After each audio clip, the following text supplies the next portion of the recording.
Hello student, তোমাদের সবাইকে do is চ্যানেলে স্বাগত। কালকে আমরা এবিএ টেস্ট পেপার 895 নম্বর পেজের ম্যাথমেটিক্সের 4-এর দাগের 1-এর দাগ থেকে 6-এর দাগ পর্যন্ত আলোচনা করেছিলাম। তো আজকে ওই 895 নম্বর পেজেরই 4-এর 7-এর দাগ থেকে শুরু করছি। দেখো প্রথম প্রশ্ন কি বলেছে। প্রথম প্রশ্ন বলেছে অকেন্দ্রীয় বৃত্তের এবি একটি ব্যাস এবং পি বৃত্তের উপর অবস্থিত একটি বিন্দু। কোণ এ ও পি 120 ডিগ্রি হলে কোণ পিবিসি এর মান কত? কিভাবে করছি দেখো।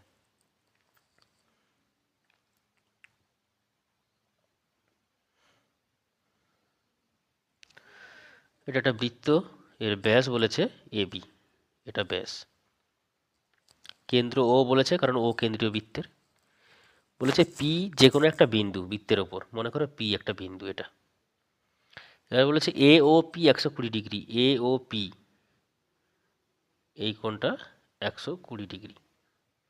বের করতে বলেছে P B, P B C,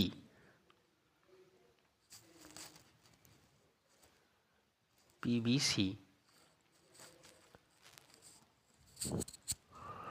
এখানে সি হবে না, এটা পিবি এ হবে। ওকে, সি বলে তো এখানে কিছুই নেই, এটা পিবি এ হবে। ওকে, পিবি এ।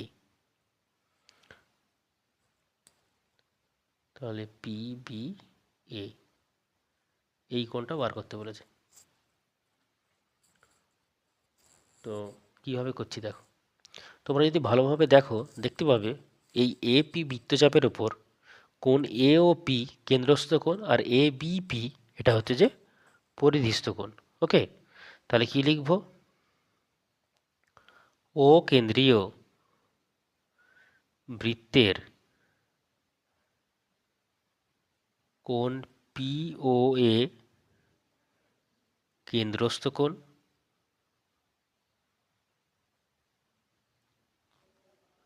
এবং কোণ পি বি এ পরিধিস্থ কোণ।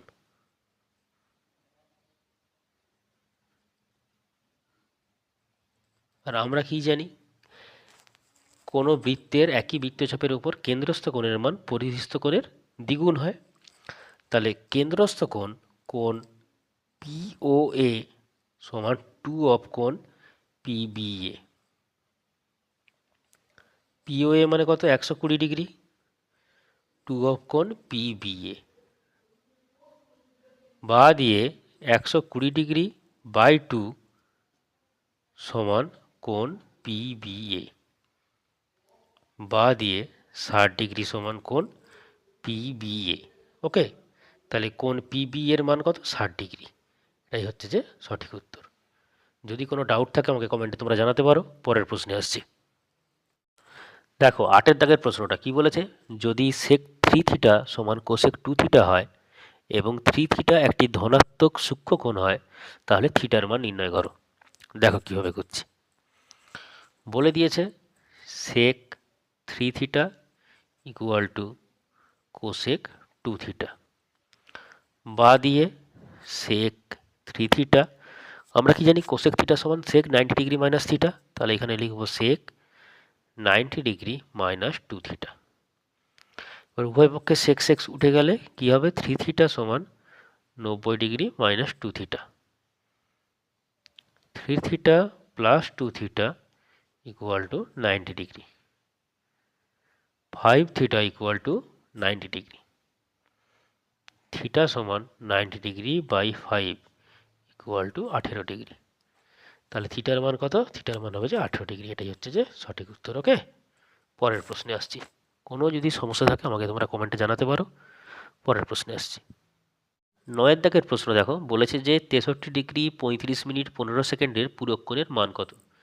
আমরা জানি যখন আমরা দুটো কোণকে একে অপরের পূরককোণ বলি তখন কি হয়? দুটো কোণের সমষ্টি হয় 90 ডিগ্রি। এবার যেহেতু বলেছে এর পূরককোণের মান বের করতে বলেছে, তাহলে কি করবো? আমরা 90 ডিগ্রি থেকে 63 ডিগ্রি 35 মিনিট 15 সেকেন্ডকে বিয়োগ করব। তাহলে দেখো 90 degree minus 63 degree 35 minute 15 second. যেহেতু এখানে মিনিট আর সেকেন্ড আছে তাই 90 ডিগ্রিকেও আমরা মিনিট সেকেন্ডে ভেঙে নেব। কি করব? 89 ডিগ্রি 59 মিনিট 60 সেকেন্ড। কারণ 60 সেকেন্ড সমান 1 মিনিট, তাহলে এটা 60 মিনিট হয়ে যাবে, আর 60 মিনিট সমান 1 ডিগ্রি, তখন এটা 90 ডিগ্রি হয়ে যাবে।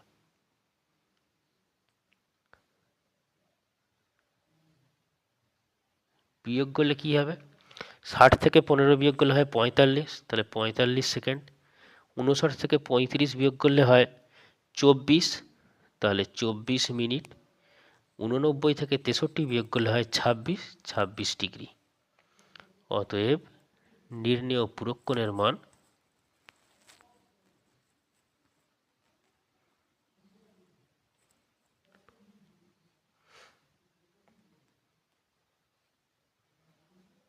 26 ডিগ্রি 24 মিনিট 45 সেকেন্ড। ওকে, আশা করি বুঝতে পেরেছ।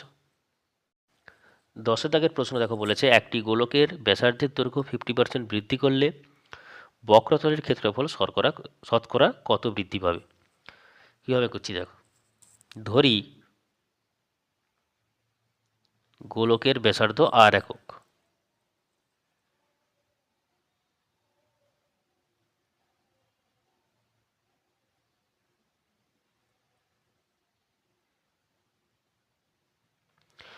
তাহলে বক্রতলের ক্ষেত্রফল কত হবে? বক্রতলের ক্ষেত্রফল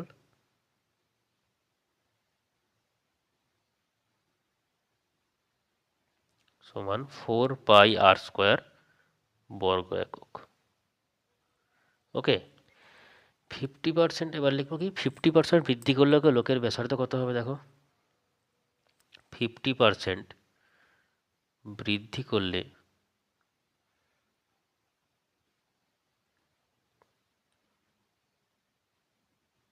গোলকের ব্যাসার্ধ হবে r প্লাস r ইন্টু 50/100 একক, সমান r প্লাস r/2 সমান 3r/2 একক। তাহলে এখন বক্রতলের ক্ষেত্রফল কত?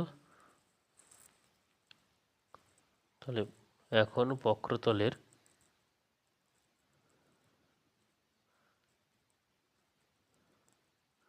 ক্ষেত্রফল সমান 4π, আর এর জায়গায় কি হবে 3r/2 এর হোল স্কোয়ার, সমান 4π 9r²/4, 4 কেটে যাবে, সমান 9πr² বর্গ একক। তাহলে আগে ক্ষেত্রফল ছিল 4πr² বর্গ একক, এখন হয়েছে 9πr² বর্গ একক। তাহলে অতএব বক্রতলের ক্ষেত্রফল শতকরা বৃদ্ধি পাবে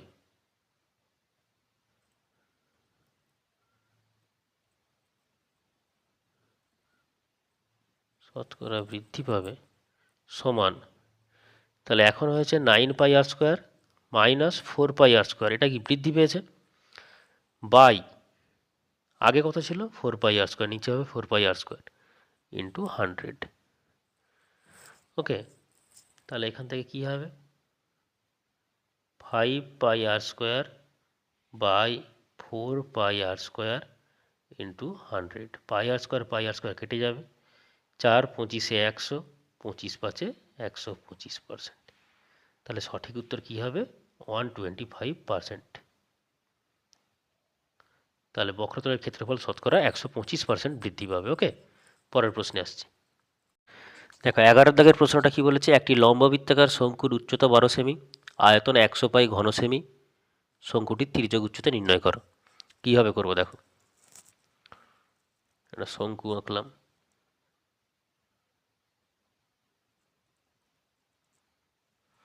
বলে দিয়েছে শঙ্কুর উচ্চতা 12 সেমি, তাহলে এটা 12 লিখবো। ধরি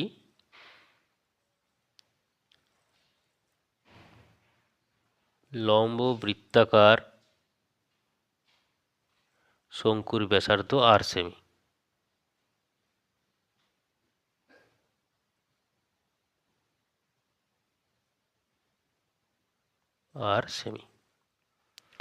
তাহলে উচ্চতা প্রশ্নে দেওয়া রয়েছে 12 সেমি, আয়তন, শঙ্কুর আয়তনের সূত্র কি 1/3 পাই আর স্কোয়ার এইচ, তাহলে আয়তন সমান 1/3 পাই আর স্কোয়ার ইন্টু 12 ঘন সেমি। এবার প্রশ্নে কি দেওয়া রয়েছে, শঙ্কুর আয়তন 100 পাই, তাহলে শর্তানুসারে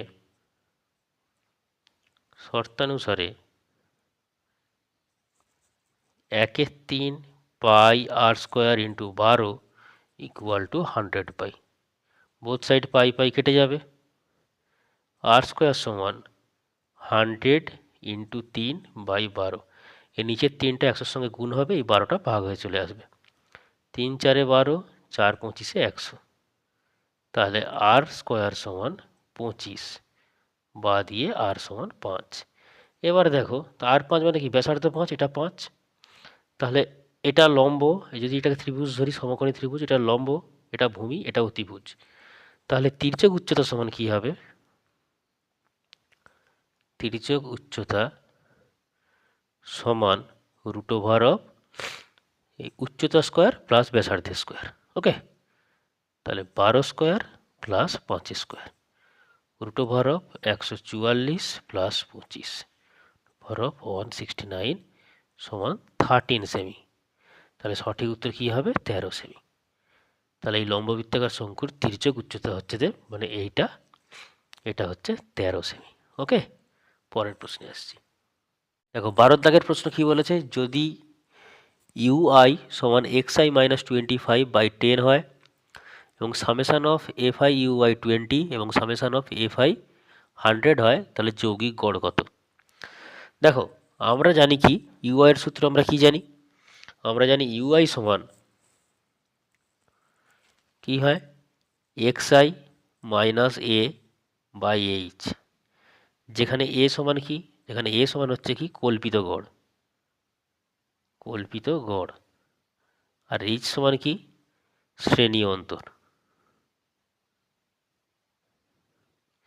আর আমাদের এখানে ইউআই কি দেওয়া রয়েছে, আমাদের এখানে দেওয়া রয়েছে ইউআই সমান xi মাইনাস 25/10। তাহলে এখান থেকে আমি কি বলতে পারি, আমরা a ইকুয়াল টু 25 আর h ইকুয়াল টু 10। ওকে, আর আমাদের দেওয়া রয়েছে কি, আমাদের এখানে দেওয়া রয়েছে summation of FI u i equal to 20 আর summation of f i equal to 100।